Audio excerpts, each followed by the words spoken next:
America Iran இடையேயான போர் நிறுத்த ஒப்பந்தம் ரத்து செய்யப்பட்டுவிட்டதாக அமெரிக்க அதிபர் டொனால்டு டிரம்ப் அறிவித்துள்ளார். ஹார்முஸ் நீரிணையில் மீண்டும் தாக்குதல்கள் தீவிரமடைந்ததை தொடர்ந்து இரு நாடுகளுக்கும் இடையேயான பதற்றம் மீண்டும் அதிகரித்துள்ளது.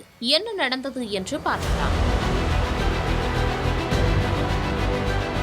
துருக்கியின் அங்காராவில் நடைபெற்ற நேட்டோ உச்சி மாநாட்டில் நேட்டோ பொதுச் செயலாளர் மார்க் ரூட்டோவுடன் இணைந்து செய்தியாளர்களை சந்தித்த அமெரிக்க அதிபர் டொனால்டு டிரம்ப் ஈரானுடன் இருந்த போர் நிறுத்தம் முடிந்துவிட்டது, இனி அவர்களுடன் பேச்சுவார்த்தை நடத்த விருப்பமில்லை, அவர்களுடன் பேசி நேரத்தை வீணடிக்க விரும்பவில்லை என்று தெரிவித்துள்ளார்.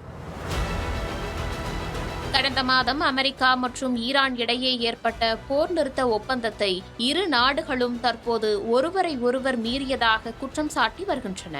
இந்த நிலையில் ஹார்முஸ் வழியாக சென்ற 3 வணிக கப்பல்கள் தாக்கப்பட்டதற்கு பதிலடியாக அமெரிக்க ராணுவம் ஈரான் மீது சக்தி வாய்ந்த தாக்குதல்களை நடத்தியுள்ளது. யுனைடெட் ஸ்டேட்ஸ் சென்ட்ரல் கமாண்ட் வெளியிட்ட தகவலின்படி 80க்கும் மேற்பட்ட இலக்குகள் மீது தாக்குதல் நடத்தப்பட்டதாகவும் வான் பாதுகாப்பு அமைப்புகள், கட்டளை மையங்கள், ஏவுகணை அமைப்புகள் உள்ளிட்டவை குறிவைக்கப்பட்டதாகவும் தெரிவித்துள்ளது. மேலும் ஈரானின் இஸ்லாமிய புரட்சிகர காவல் படைக்கு சொந்தமான 60க்கும் மேற்பட்ட அதிவேக படகுகளும் அழிக்கப்பட்டதாக கூறப்பட்டுள்ளது.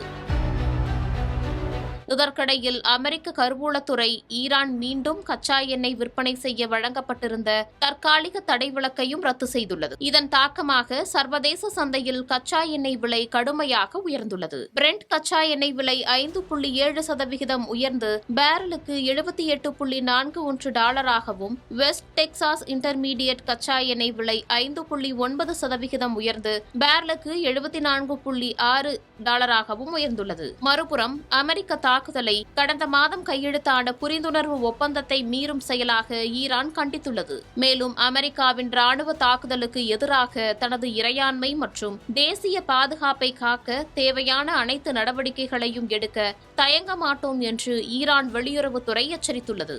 இதனையடுத்து குவைத், பஹ்ரைன் ஆகிய பகுதிகளில் உள்ள அமெரிக்க ராணுவ இலக்குகளை குறிவைத்து ஈரான் பதில் தாக்குதல் நடத்தியதாகவும் அறிவித்துள்ளது.